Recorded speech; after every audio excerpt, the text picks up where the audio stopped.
सबसे पहले ये कि आईएसआईएस क्या है, क्यों बनी थी, और ये उन्हीं मुल्कों को, ईरान हो या और ऐसे मुल्क कि जो अमेरिका और इजराइल के निशाने पर रहते हैं, उन्हीं को आईएस आईएस भी जो है टारगेट कर रहा है। क्या क्या है, क्या इसके पीछे, और दुनिया इस चीज को समझ पा रही है कि नहीं समझ पा रही है? क्या दुनिया की आंख खुल गई कि नहीं खुली? क्योंकि हमने जैसा कि शुरू में इंट्रो में कहा था कि पूरी दुनिया में इस्लाम को बदनाम करके रख दिया, इस्लामोफोबिया अब जो है फोबिया पैदा कर दिया गया, और इसके अलावा दाढ़ी टोपी मस्जिद मदरसा सबको टारगेट किया गया कि साहब दहशतगर्दी आतंकवाद आतंकवाद। और फिर जब भी मैंने देखा, मैं पूरे चैलेंज के साथ और अपनी सहाफती जिम्मेदारी को अदा करते हुए मैं ये बात कर रहा हूं, और आप भी गौर कीजिएगा, जब भी असलहे की मीटिंग या सिक्योरिटी पर मीटिंग होती है, कहीं ना कहीं आतंकवादी धमाके जरूर किए जाते हैं या करवाए जाते हैं। क्यों? ताकि उस मीटिंग में बड़ी मजबूती के साथ सिक्योरिटी जो अथॉरिटीज हैं वो उस पर सौदेबाजी कर सके, अपने असलहों की कीमत जो है वो बढ़ाई जा सके। बड़े बड़े मैंने देखे हैं कि भले ही काम न किए, बड़ी बड़ी मशीनें जो है बिकी हैं, जो सरकारी तमाम इदारों के बाहर कैमरे हों या स्कैनिंग मशीन हो या और इस तरीके की टेक्नोलॉजी बेची गई है आतंकवाद के नाम पर।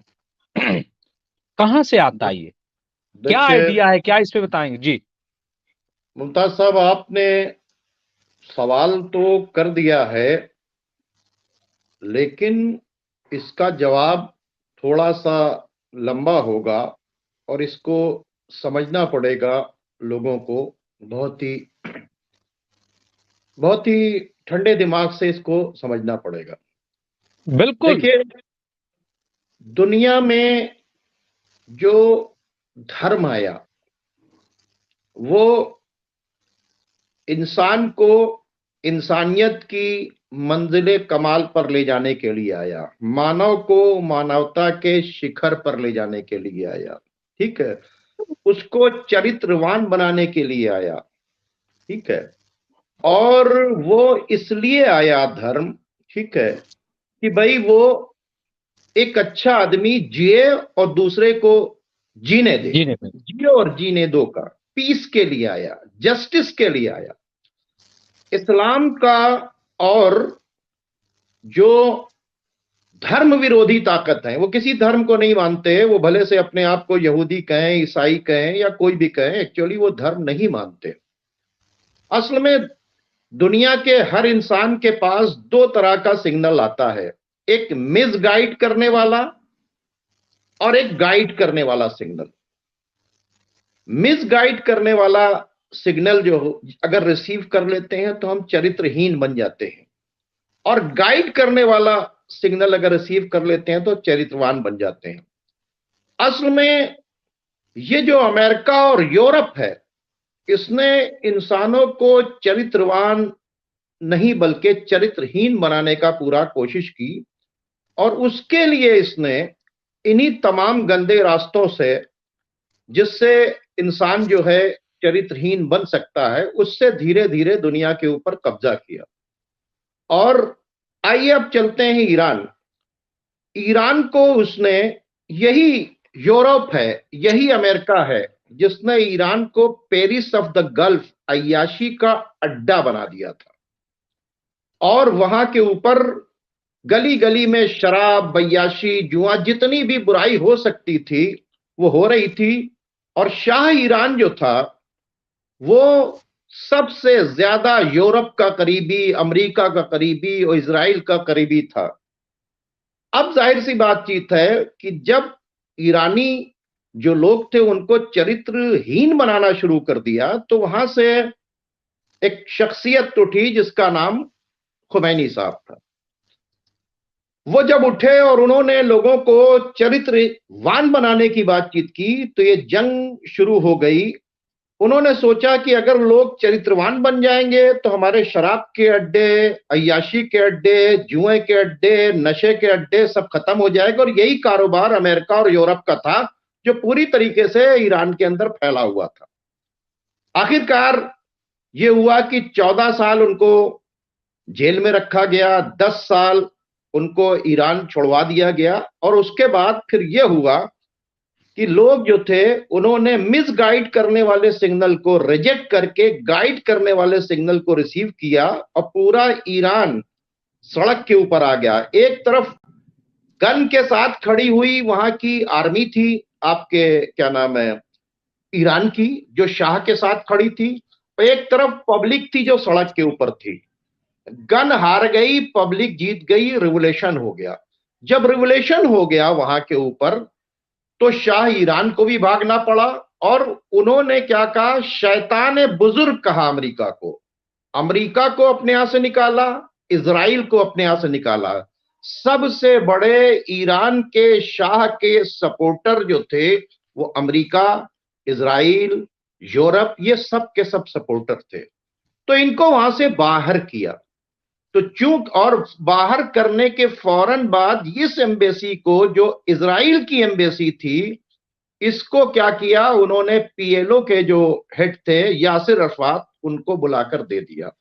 तो अमेरिका ने और इजराइल ने सबसे बड़ी शिकस्त जो खाई वो कहां खाई, ईरान के अंदर खाई। जब उसने ईरान के अंदर वो शिकस्त खाई तो उसके बाद वो सबसे बड़ा दुश्मन बन गया। किसका? वो बन गया, क्या नाम है, ईरान का। और फिर अब उस ईरान को खत्म करने के लिए जो कुछ हो सका, पहले सद्दाम हुसैन से 8 साल तक जंग करवाई, पूरी तरीके से बर्बाद करने की कोशिश की, फिर वहां पर भी सक्सेस नहीं हुआ।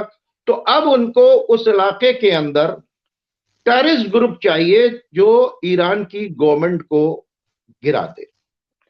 तो टेररिस्ट जो टेररिस्ट इन्होंने बनाए, किसी को भी टेररिस्ट बनाने के लिए भी एक आइडियोलॉजी चाहिए थी। तो ये जो वो लोग थे, इन्होंने इस्लाम को मिस इंटरप्रेट करके, जिहाद को मिस इंटरप्रेट करके, इसके लिए बाकायदा तौर के ऊपर लोग खरीदे गए। और इस तरह की तंजीमें, अलकायदा, दाइश या बहुत सी जो तमाम तंजीमें जो हैं, जिन्होंने इस्लाम को भी बदनाम किया और साथ दिया उन लोगों का जो दुनिया भर के अंदर इस तरह की बेहूदगी और दूसरे मुल्कों के ऊपर कब्जा और हथियार बेचते थे। तो इन्होंने ये सारी चीजें करनी शुरू की। आईसिस को और अलकायदा को, इन सब को बनाने वाला कोई और नहीं है। कोई भी जाए इंटरनेट के ऊपर, हिलरी क्लिंटन ने क्या कहा, वी क्रिएटेड अलकायदा। ये क्या करते हैं, पहले तंजीमें बनाते हैं, फिर जब उनसे काम निकल जाता है तो फिर उनको मार देते हैं। और पूरी तंजीम नहीं खत्म करते, उनके हेड्स को मार देते हैं और बाकी तंजीम जो है धीरे धीरे चलती रहती है। तो इन्होंने बहुत सी दहशतगर्द तंजीमें बनाई। उसी में से ये आईसिस भी बनी। और ये आईसिस जो बनी, इसने इस्लामिक खिलाफत के नाम से बाकायदा तौर के ऊपर अपना एक नक्शा बनाया जिसमें उसने हिंदुस्तान तक को जोड़ दिया। अब इन तंजीमों को जो सपोर्ट देती हैं वो कम्युनल ताकतें बहुत काम करती हैं। देखिए, आतंकवाद और सांप्रदायिकता एक ही सिक्के के दो पहलू हैं। जब कहीं सांप्रदायिकता होती है तो वो आतंकवादी उस वीडियोस को ले जाते हैं और दिखाते हैं, देखिए साहब, यहां पर यह जुल्म हो रहा है मुसलमानों के साथ, यहां पर यह जुल्म हो रहा है। और वो जो जिन भोले भालों को पकड़ते हैं, जिनको जिहादी बनाते हैं, जिनको फाड़ देते हैं, ठीक है, आप ये सारे लोग जो हैं क्या करते हैं, सांप्रदायिकता जो है, इनको क्या, सांप्रदायिकता और आतंकवाद एक ही सिक्के के दो पहलू हैं, इनको सपोर्ट मिलता है। तो अब क्या हुआ कि ये तमाम दहशतगर्द तंजीमें जो हैं, चूंकि इस्लाम विरोधी थी और ये इस्लाम के नाम को बदनाम कर रही थी, कुरान के नाम को बदनाम कर रही थी, और इन्होंने क्या किया, सबसे ज्यादा मुसलमानों को अगर किसी ने मारा है तो पूरा रिकॉर्ड उठा के देख लिए, इस्लाम के नाम पर बनाई हुई जितनी दहशतगर्द तंजीमें हैं, उन्होंने सबसे ज्यादा मुस्लिम मुल्कों को बर्बाद किया है और मुसलमानों को मारा है। क्योंकि ईरान जो है ने ये देखा कि ये इस्लाम को भी बदनाम कर रहे हैं और मुल्क को भी बदनाम कर रहे हैं, इंसानियत के लिए भी कलंक का टीका है, तो आईसिस को जो खत्म किया, तो उसमें सबसे बड़ा नाम आता है आईसिस को खत्म करने में, वो जनरल कासिम सुलेमानी का आता है।